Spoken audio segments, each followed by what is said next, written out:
What's up YouTube? Today we are back with this iPhone 14 Pro. I got this thing from a customer. You can very obviously see that the screen is not original. No original screen cracks like this all around the corners. And of course, cheap screens, they break. So this one broke too. While they were at it though, they also brought a housing with them. Because the back glass isn't just removable on this 14 Pro. You would actually have to go and replace the entire housing. But that doesn't really matter given the fact that the housing is pretty scuffed up as well. So this is what the screen looks like. It touches on its own and stuff. But the phone is totally unusable like this. The customer brought their own soft OLED screen.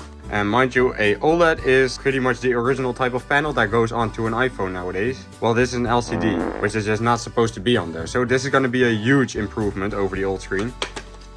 Since the screen was this broken, the owner wasn't even really able to test anything, and neither am I. But he does want to make sure that everything works on this phone. So before we go ahead and do anything at all, let's get the screen changed and then test everything. I noticed that it doesn't even have any screws anymore, so that's not a good sign.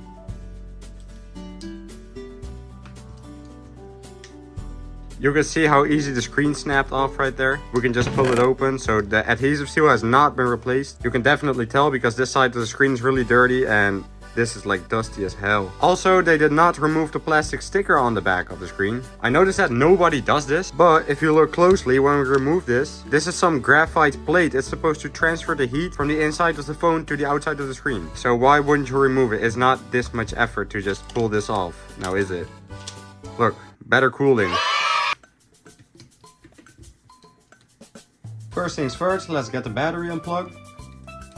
And then the screen. Now, if the screen were original, I could still transfer the original screen IC over to the new display to get rid of any warning messages. But since this screen has been replaced without the IC already, there's no way for us to bring it back. I do know for a fact though, that back when True Tone used to work, you would always have to transfer that over from the old screen to the new one. And then they changed it to the auto brightness. But I don't know if you still lose auto brightness when switching to a new display. So we better be safe than sorry and copy any codes over. So let's see. Oh, so somebody just didn't program anything into the display. We're gonna have to see if auto brightness still works then. In order to get our screen assembly ready to be put on the phone, we're also gonna have to transfer this top sensor flex cable over.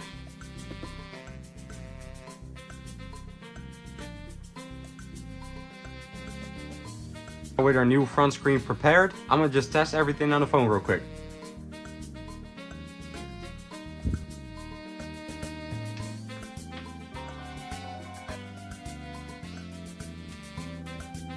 So I'm done with testing and pretty much everything works, but not optimally. I did find that the auto brightness actually worked. As you can see, we are under a light right now. It's going to be all the way at the top. But if I turn the light off real quick, it's going to be going down. I did find a weird issue though with the cameras. You can see that this bottom camera, which is the main lens, is cracked. Although that's not really going to be a problem since we have a new housing, which also includes new lenses. But if we jump into the camera app on the phone and we aim the camera at a white surface, look, the 0.5 camera has these points in it everywhere. They're moving with the screen. The main camera does not suffer from this problem at all, but the 3x zoom lens does. You can see the dots clearly right here. So we're also going to be trying to clean the water and dust damage from these two cameras. Other than that, the phone is pretty much ready to be rebuilt. So without any further ado, let's get this phone turned off and get started transferring everything over to the new housing. First things first, we want to get the battery out, which wasn't stuck down properly at all. It almost fell out.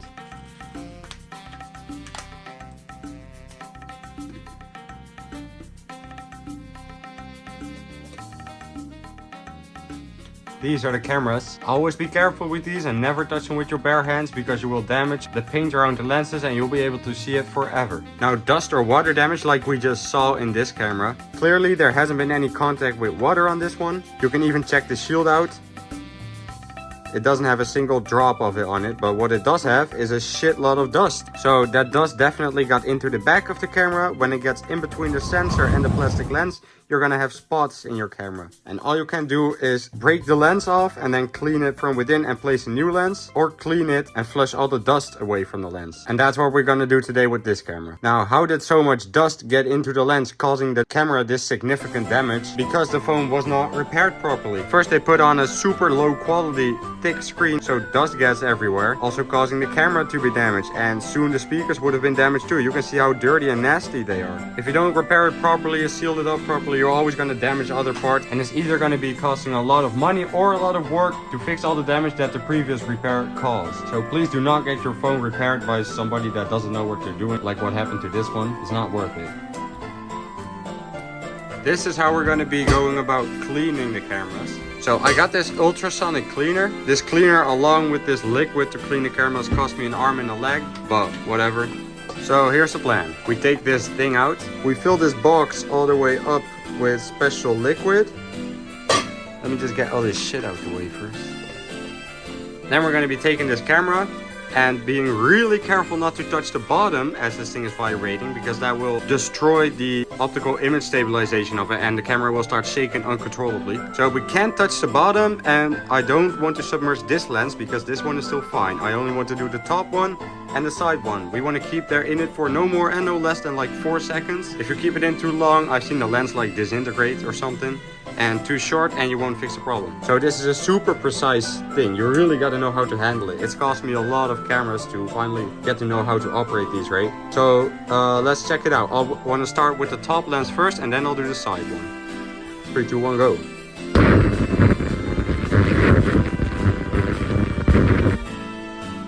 So after that, I'll put the cameras right here and leave them to dry. So that in the meantime, we can continue disassembling the phone and reassembling it in our new housing.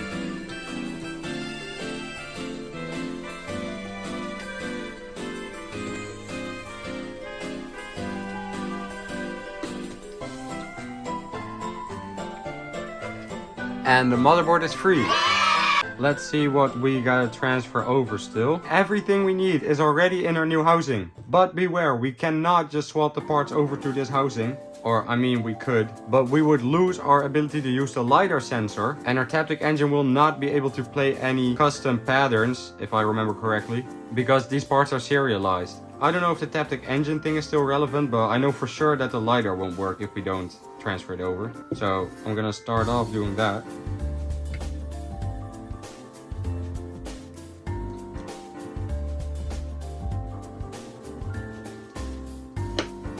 Now we're going to transfer over the Taptic engine, and also the speaker is missing, so we'll have to transfer that over as well.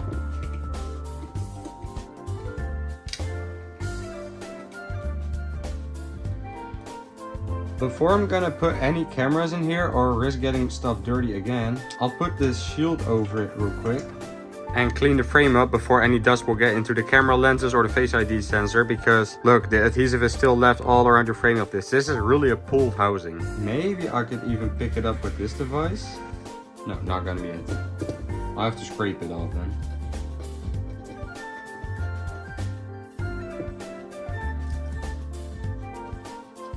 Now that's a squeaky clean frame.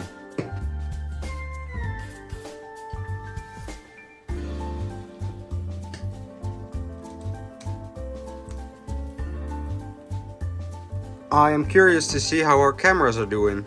So let's check it out. I don't see any water damage or residue that our liquid has caused onto the lens. But that doesn't always say everything. We gotta make sure that it really works by testing it again. And while we're reassembling the phone anyways, let's install the battery into its place too.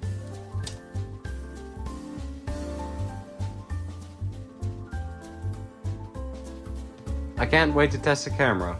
Perfect. So check this out. I can't believe I really mastered this technique. Our 0.5 used to have all these spots. Now this thing is absolutely spotless. Now I can clearly show you guys that even in 0.5, all the dots are gone and the camera is totally clean. Same goes for the 3x lens. Checking on a white surface, it is 100% clean. Given the fact that a new back camera for a 14 Pro costs 40 bucks and I charged just 5 bucks to clean this for him, that's a steal if I may say so myself, but your camera is usable again. So that means that we have tested just about everything on this iPhone. We cannot get rid of our messages about the battery and the screen not being original because we don't have the original chips from the screen and the battery, so he's just gonna have to deal with that. The phone does look and work perfectly fine again though. So we've checked everything, there's no problem at all, and it's looking good again. That means it's time to finish this project off. Because we verified that the cameras are working properly, I'm not going to touch them again. I'm only going to clean the inside of the glass because we don't want any dust in between there either.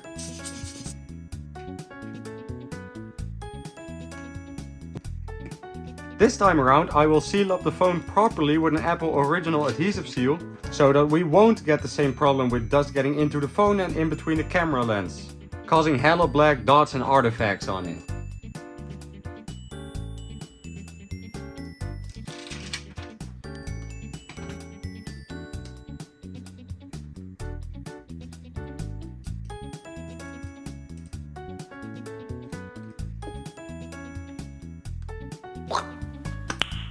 Nice. Since our bottom screws are missing, I had to source up some other screws. I got some black ones, but I got some silver and gold colored ones as well. Well, we're not gonna use the gold ones, but let's see what screws suit the best.